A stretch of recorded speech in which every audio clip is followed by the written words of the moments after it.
Imagine your brain as a city of highways and bridges, carrying life-sustaining blood to every corner.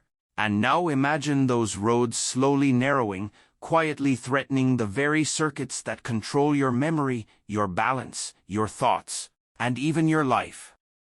After 50, every choice you make, every step, every breath, every deliberate movement becomes a signal to those fragile pathways, telling them whether to strengthen, adapt, and survive, or to falter under the weight of neglect. What if 7 simple exercises done daily could be the most powerful conversation you ever have with your brain, a daily act of protection that reduces stroke risk and awakens mental clarity in ways most people only dream of after the age of 50? The body begins to reveal how deeply movement and blood flow are intertwined, not as abstract medical ideas, but as lived experience. Stiffness in the morning, slower circulation to the hands and feet, moments of mental fog, these are not failures, they are signals. Science shows that the inner lining of our blood vessels, the endothelium, responds almost immediately to regular movement. When we walk, rise from a chair, lift a leg with control, or move our arms rhythmically, sheer stress created by flowing blood stimulates the release of nitric oxide, a molecule that tells vessels to relax, widen, and remain elastic. This is not dramatic medicine, but it is precise.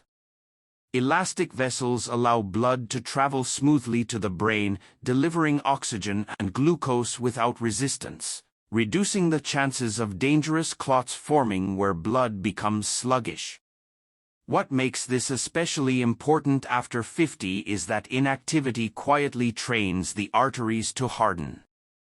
The brain depends on a constant, finely tuned supply of blood, and it has little tolerance for interruption. Studies consistently show that even moderate daily movement can significantly lower systolic blood pressure, one of the strongest predictors of stroke risk. But beyond numbers, there is a more subtle process unfolding. Each time the legs move, large muscle groups contract and release, acting as secondary pumps that help return blood to the heart. This reduces strain on the cardiovascular system and ensures that the brain receives a steady, balanced flow rather than sudden surges or drops that damage delicate vessels over time. Walking, when done with intention rather than distraction, becomes one of the most powerful neurological exercises available. As the feet strike the ground, sensory receptors send signals upward through the spinal cord to the brainstem, reinforcing timing, coordination, and spatial awareness. This constant feedback loop keeps neural pathways active and responsive. Scientific imaging has shown increased cerebral blood flow during and after walking, particularly in areas related to memory and executive function. What this suggests is that movement is not simply maintaining what exists, but actively nourishing the brain's capacity to think, adapt, and remember. There is also an important metabolic dimension. Regular movement improves how the body handles fats and sugars, reducing the buildup of arterial plaque that narrows vessels supplying the brain. Excess glucose and cholesterol do not just threaten the heart, they alter blood viscosity, making it thicker, slower, and more likely to clot. Movement counters this by improving insulin sensitivity and lipid profiles, effectively cleaning the bloodstream through use rather than medication alone. The brain benefits immediately from this internal clarity because it relies on fast, unobstructed delivery systems to function optimally. From a reflective perspective, movement after 50 is no longer about performance, speed, or comparison. It becomes a form of communication between the body and the brain. Each deliberate step reassures the nervous system that coordination still exists, that balance is being practiced, that circulation is supported. Neuroscience tells us that the brain allocates resources based on demand. Areas that are regularly activated receive more blood flow, more oxygen, and more neural support. When movement is consistent, the brain prioritizes the systems involved in posture, gait, and cardiovascular regulation, reinforcing their resilience against age-related decline. Even gentle movements like marching in place, controlled leg extensions, or slow transitions from sitting to standing create meaningful physiological change. These actions prevent prolonged pooling of blood in the lower body, a common issue with aging that reduces effective circulation to the brain. They also train the autonomic nervous system to regulate blood pressure more smoothly during position changes, lowering the risk of sudden drops or spikes that can lead to dizziness or vascular damage. Over time, this regulation becomes ingrained, allowing the brain to operate in a more stable internal environment. There is something deeply human about this process. Movement reminds the brain that the body is still engaged with the world, still responding to gravity, still participating in rhythm. Inactivity, on the other hand, teaches the nervous system withdrawal. Scientific evidence supports this intuition, showing that sedentary behavior is independently associated with higher stroke risk, even in people who exercise occasionally.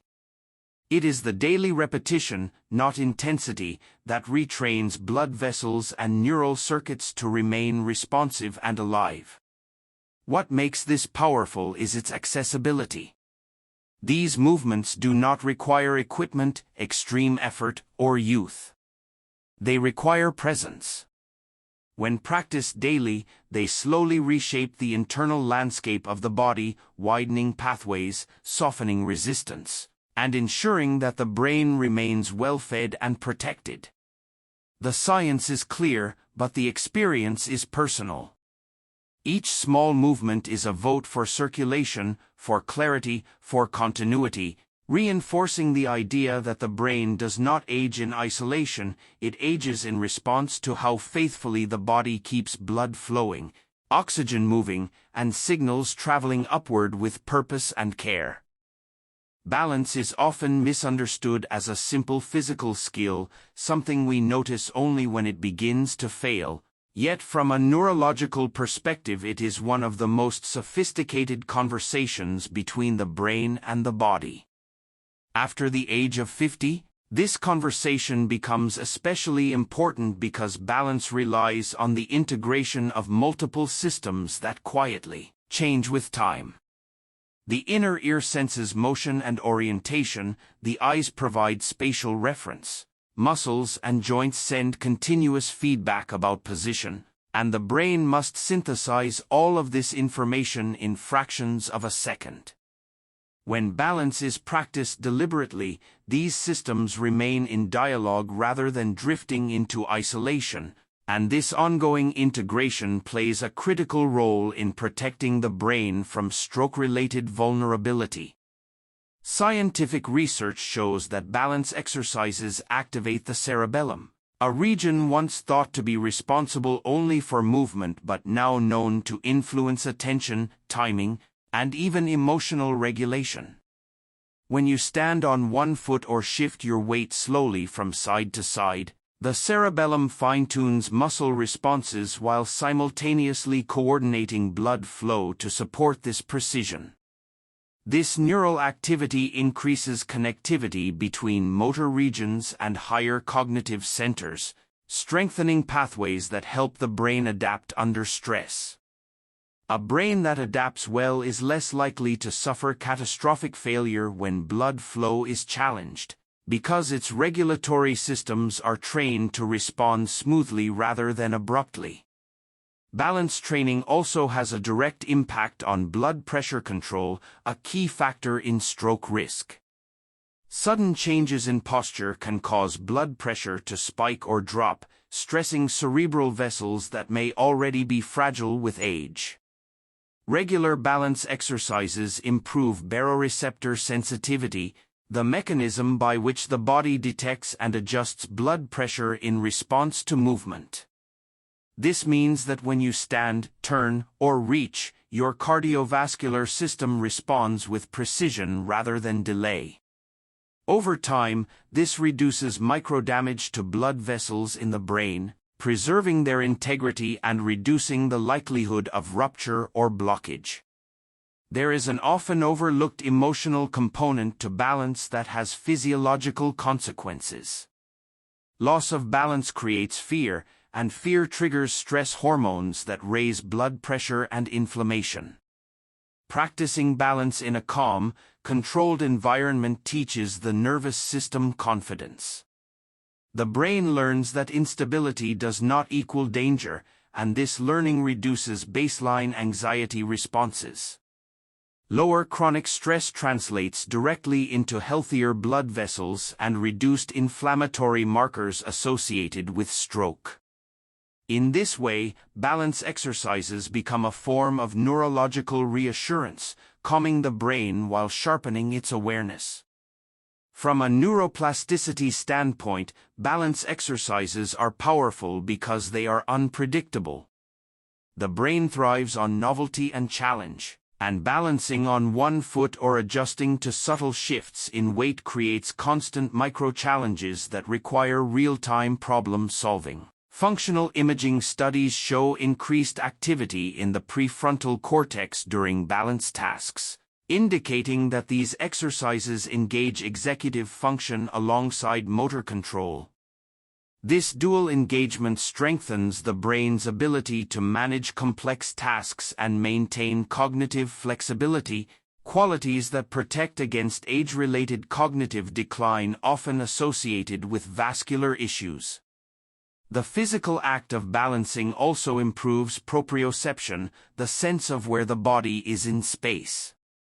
Proprioceptive signals travel through sensory pathways that share close connections with areas responsible for motor planning and reflexes. When these signals are strong and clear, the brain receives accurate information and can respond efficiently.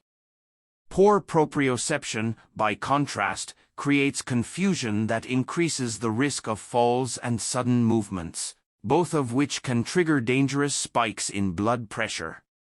By refining this sensory input, balance exercises create smoother, more predictable movement patterns that are gentler on the cardiovascular system. Balance training does not require dramatic poses or advanced skill. Simple practices like standing with feet close together, walking heel to toe, or shifting weight while holding a stable surface engage the same neural mechanisms. What matters is attention. When the mind is present, the brain maps each movement, reinforcing neural circuits that maintain equilibrium. Over time, these circuits become more efficient, reducing the cognitive load required to stay upright and freeing mental resources for other functions like memory and decision-making. There is also a philosophical aspect to balance that resonates deeply after 50. Balance is no longer about control but about responsiveness. It teaches the body how to recover, not just how to hold still. This capacity for recovery mirrors the brain's need to manage fluctuations in blood flow, stress, and sensory input without tipping into damage.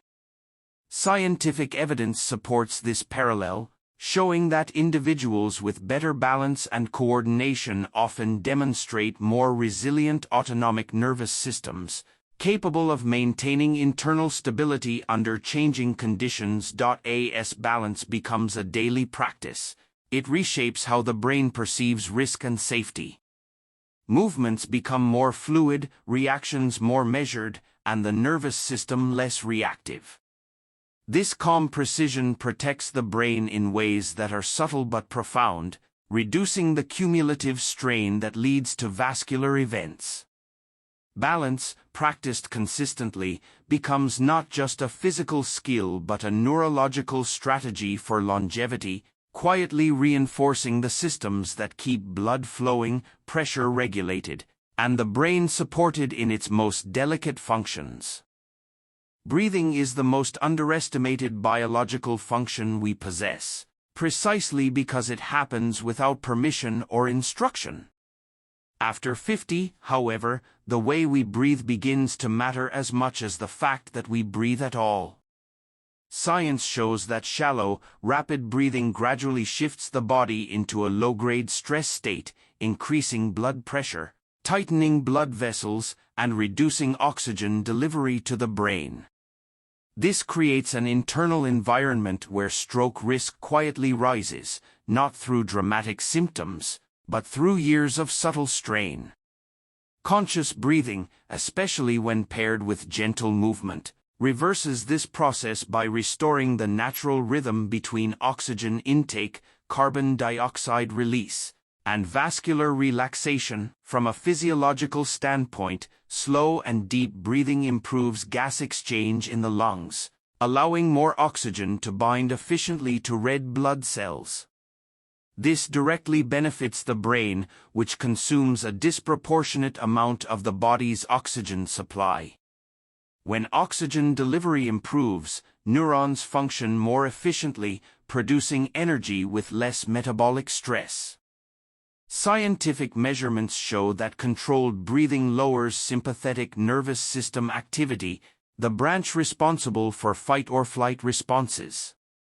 As this system quiets, heart rate slows, blood pressure stabilizes, and cerebral blood vessels experience less mechanical stress, reducing the likelihood of damage that can lead to clot formation or rupture. What makes breathing uniquely powerful is its direct access to the autonomic nervous system. Unlike most bodily functions, breathing can be both automatic and voluntary, giving us a rare opportunity to influence internal regulation consciously. Slow nasal breathing stimulates the vagus nerve, a critical pathway that signals safety to the brain. Activation of this nerve reduces inflammation, improves heart rate variability, and enhances the brain's ability to regulate blood flow efficiently.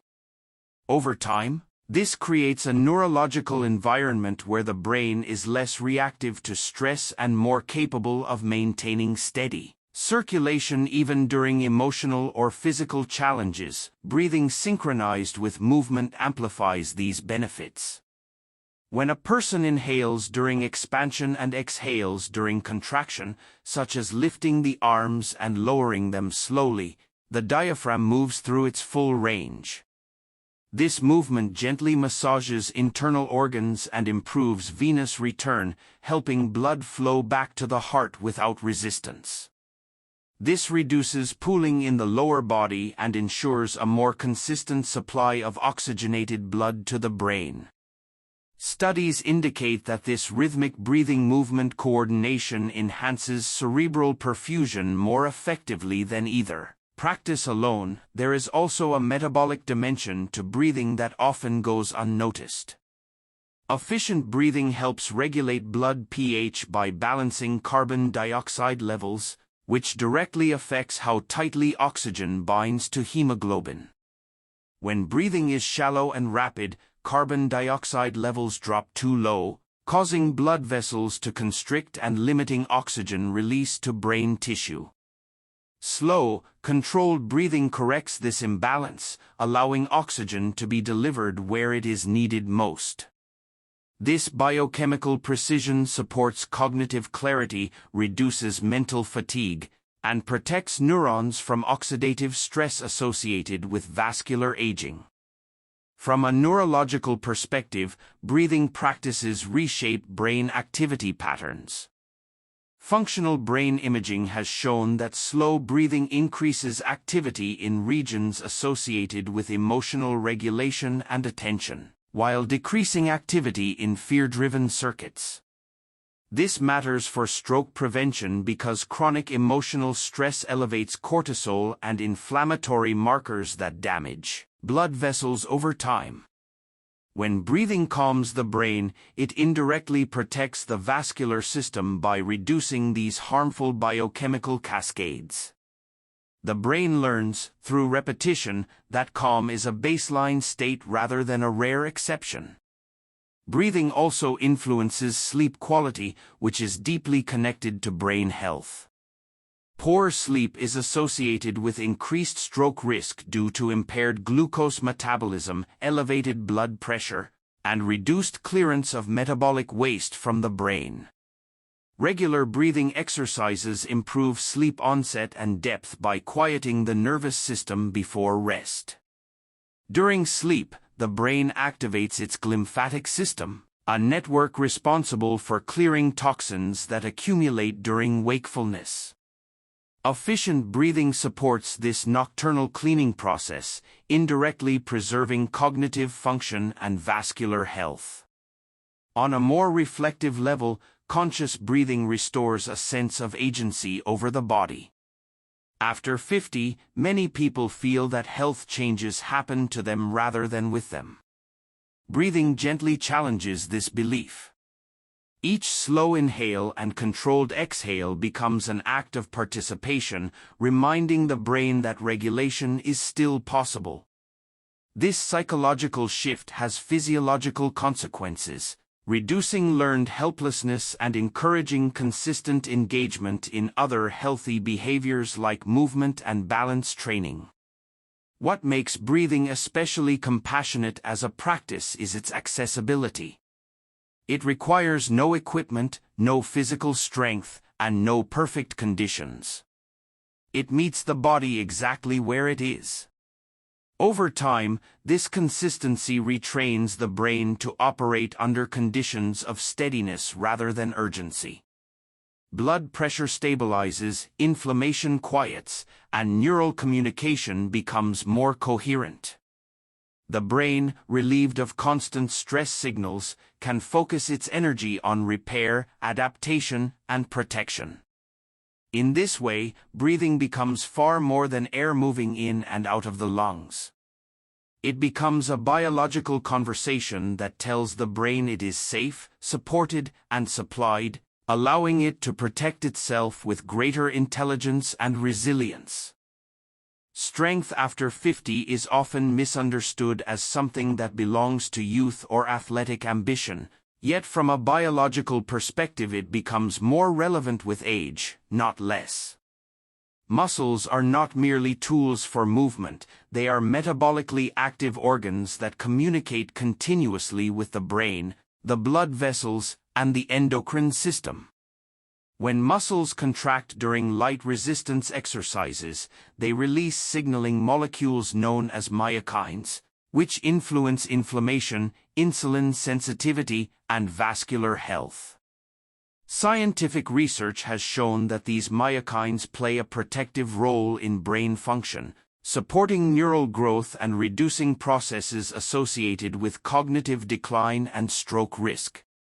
Light strength training improves how the body manages glucose, a critical factor in vascular health.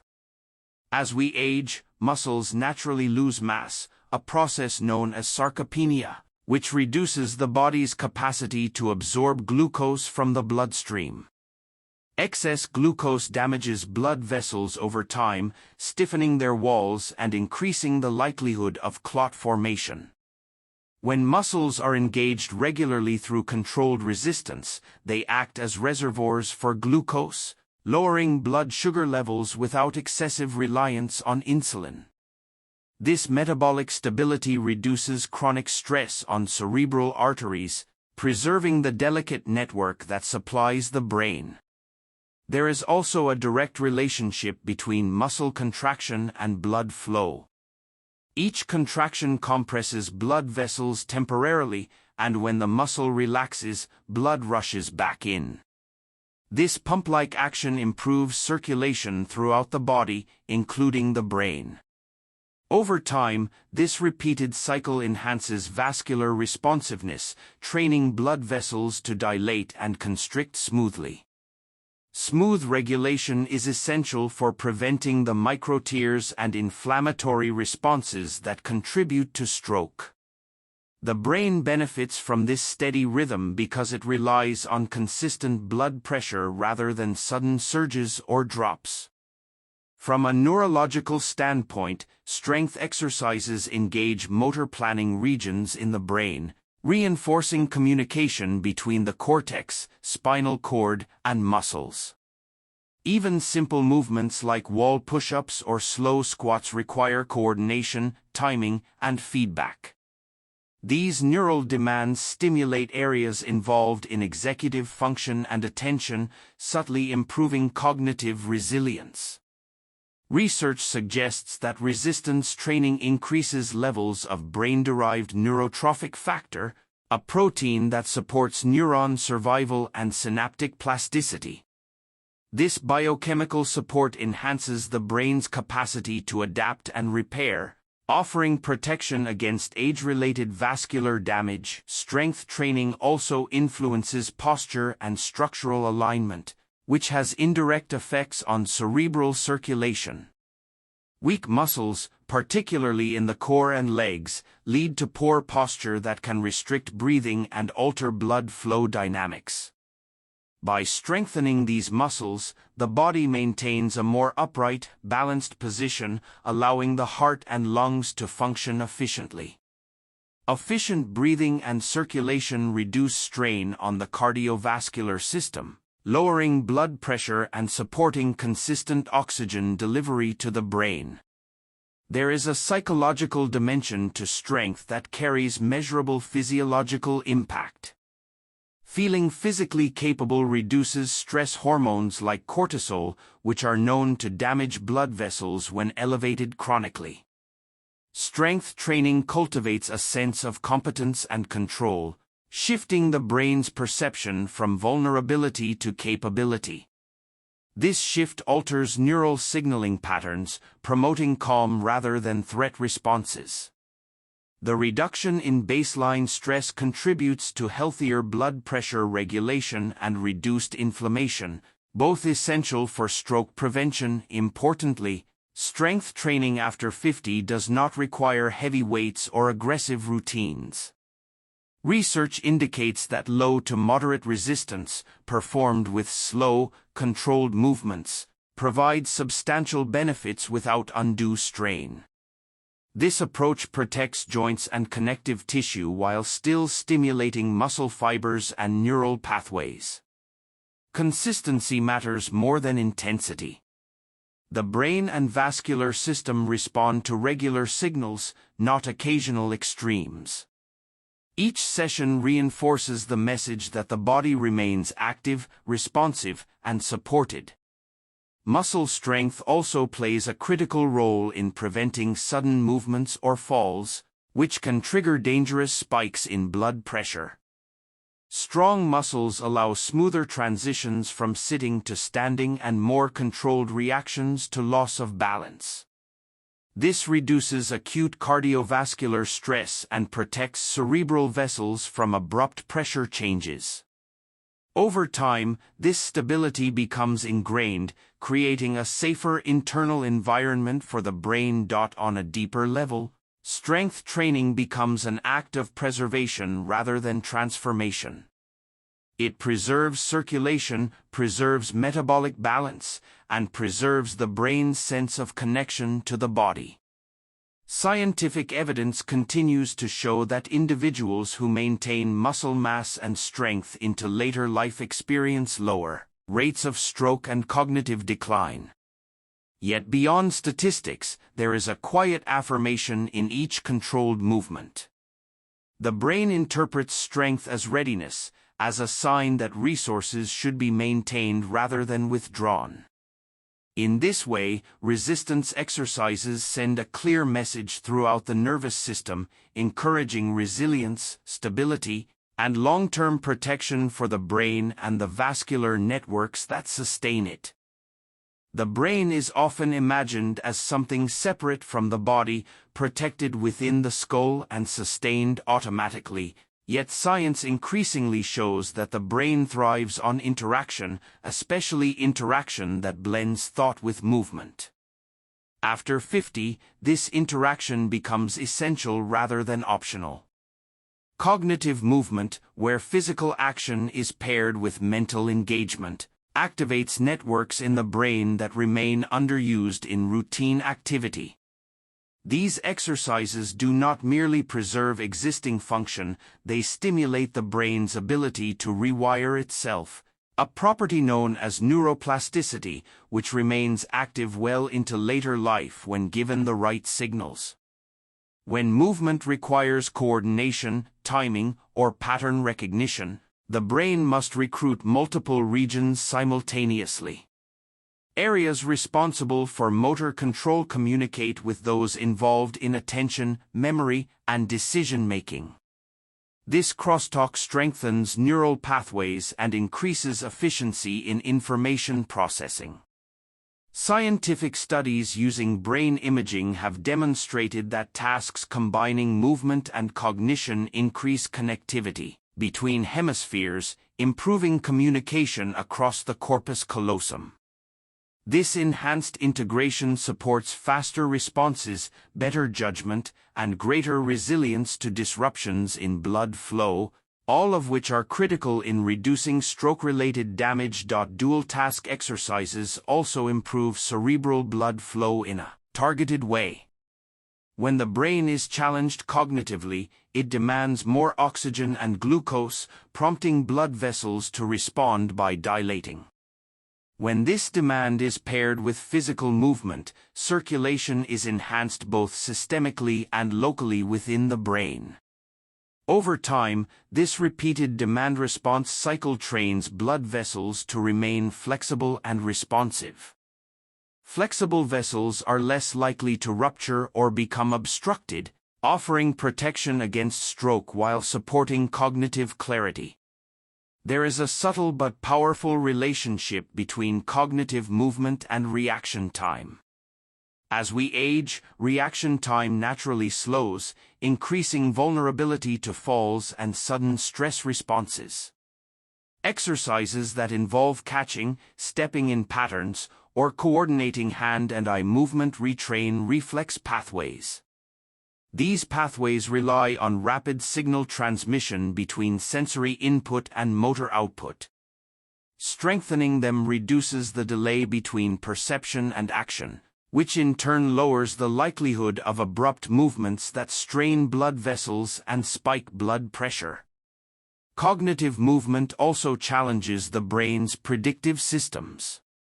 The brain constantly anticipates what will happen next, adjusting motor output accordingly.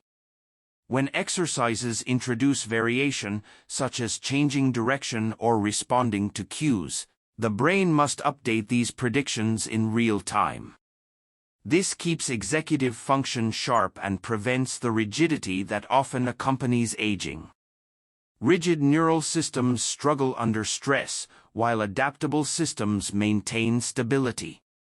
This adaptability has direct implications for vascular health, as it allows the brain to regulate blood flow smoothly during physical or emotional challenges. Emotionally, cognitive movement exercises engage curiosity rather than obligation. This emotional tone matters because positive engagement reduces stress hormones and inflammatory responses. Chronic stress damages blood vessels and accelerates cognitive decline. By contrast, enjoyable challenge stimulates dopamine pathways that support learning and motivation. Dopamine also interacts with blood flow regulation in the brain, supporting vascular responsiveness. In this way, enjoyment becomes a biological ally rather than a distraction. Memory benefits from cognitive movement in a unique way. When learning is paired with physical action, the brain forms richer memory traces by linking information to movement, sensation, and spatial awareness. This multisensory encoding strengthens recall and protects against age-related memory loss. Research indicates that such embodied learning activates the hippocampus, a region particularly sensitive to reduced blood flow. By stimulating the hippocampus regularly, cognitive movement supports its structural integrity and functional resilience. Cognitive movement exercises also help maintain attention span, which often declines subtly with age. Sustained attention requires coordinated activity between frontal brain regions and sensory systems. When movement is combined with mental focus, these networks remain active and well-coordinated. Improved attention reduces mental fatigue and enhances decision-making, both of which contribute to safer movement and more stable cardiovascular responses. On a deeper level, cognitive movement reaffirms the brain's role as an active participant in the body's well-being. It dissolves the false boundary between mental and physical health. Each coordinated action tells the brain that learning is ongoing, adaptation is expected, and engagement with the world continues. This message influences how the brain allocates resources, encouraging maintenance rather than decline. What makes this approach especially powerful after 50 is its flexibility. Cognitive movement can be adapted to any level of ability, making it inclusive rather than intimidating. Simple activities like patterned walking, rhythmic stepping, or coordinated hand movements stimulate the same fundamental processes as more complex tasks. The brain responds not to difficulty, but to engagement. Over time, this engagement reshapes neural circuits, improves vascular responsiveness, and strengthens the brain's defenses against stroke and cognitive decline. Through the union of thought and movement, the brain remains not only protected, but actively alive, responsive, and prepared to meet the changing demands of life.